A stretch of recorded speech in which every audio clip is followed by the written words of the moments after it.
પહેલી જાન્યુઆરીથી ચમકી જશે આ રાશિઓની કિસ્મત, ધનના ઢગલા થશે, મંગળ ચંદ્રમાં બનાવશે શક્તિશાળી યોગ।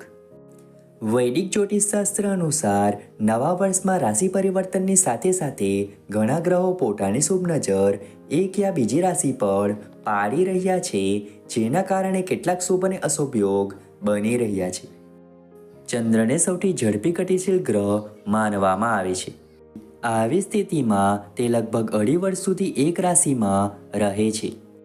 તમને જણાવી દઈએ કે નવા વર્ષ 2025ના પહેલા દિવસે એટલે કે 1 જાન્યુઆરીએ ચંદ્ર મકર રાશિમાં પ્રવેશ કરી રહ્યો છે। ચંદ્ર મકર રાશિમાં હોવાના કારણે ગ્રહોનો સેનાપતિ મંગળ આ રાશિના 7મા ભાવમાં સ્થિત છે। આવી સ્થિતિમાં ધનયોગ નામનો રાજયોગ રચાઈ રહ્યો છે। આવી સ્થિતિમાં કેટલીક રાશિના લોકોને ઘણો ફાયદો મળી શકે છે। પહેલી રાશિ છે ધન રાશિ। ધન રાશિના લોકો માટે નવું વર્ષ ખૂબ જ ખાસ રહેવાનું છે। તમારા કાર્યસ્થળ વિશે વાત કરીએ તો ઉચ્ચ અધિકારીઓ તમારા કામથી ખુશ થઈ શકે છે। આવી સ્થિતિમાં તમને બોનસ પણ મળી શકે છે। કોર્ટના કેસમાં પણ સફળતા મળી શકે છે। આ સાથે તમારી ઈચ્છિત જગ્યાએ ટ્રાન્સફર પણ કરી શકાય છે। વ્યાપારીઓ માટે નવું વર્ષ ઘણું સારું રહેવાનું છે। તમે તમારા પરિવાર સાથે સારો સમય પસાર કરશો। આત્મવિશ્વાસમાં ઝડપથી વધારો થવાનો છે। આ સાથે તમે તમારા પરિવાર સાથે સારો સમય પસાર કરશો। વિવાહિત જીવનમાં ખુશીઓ આવશે। બીજી રાશિ છે વૃષભ રાશિ। આ રાશિના લોકો માટે ધનયોગ ખૂબ જ ફાયદાકારક સાબિત થઈ શકે છે। લાંબા સમયથી અટકેલા કામ ફરી એકવાર શરૂ થઈ શકે છે।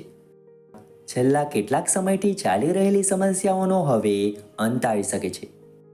આની સાથે જ તમને કાર્યસ્થળમાં ઘણો ફાયદો મળી શકે છે।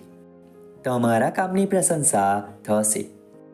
આનાથી તમે તમારા કાર્ય દ્વારા દરેક ક્ષેત્રમાં સફળતા પ્રાપ્ત કરી શકો છો। તમારા આયોજિત કાર્યો પૂરા થઈ શકે છે। વિદ્યાર્થીઓ માટે પણ આ યોગ ખૂબ જ ફાયદાકારક સાબિત થઈ શકે છે। તમે તમારા જીવનસાથી સાથે સારો સમય પસાર કરી શકશો। ત્રીજી રાશિ છે વૃશ્ચિક રાશિ। આ રાશિના લોકો માટે નવું વર્ષ 2025 ખૂબ જ ખાસ રહેવાનું છે। તમે તમારા કાર્યસ્થળમાં ઘણી સફળતા પ્રાપ્ત કરી શકો છો। તમને તમારી મહેનત અને સંઘર્ષનું ફળ ચોક્કસપણે મળશે। નોકરી કરતા લોકોને નવી તકો મળી શકે છે। વેપારના ક્ષેત્રમાં પણ મોટો ફાયદો થવાની સંભાવના છે। પ્રમોશનની સાથે પગારમાં પણ વધારો થઈ શકે છે। તમે તમારા પરિવાર સાથે સારો સમય પસાર કરશો। અચાનક આર્થિક લાભ થવાની પણ શક્યતાઓ છે।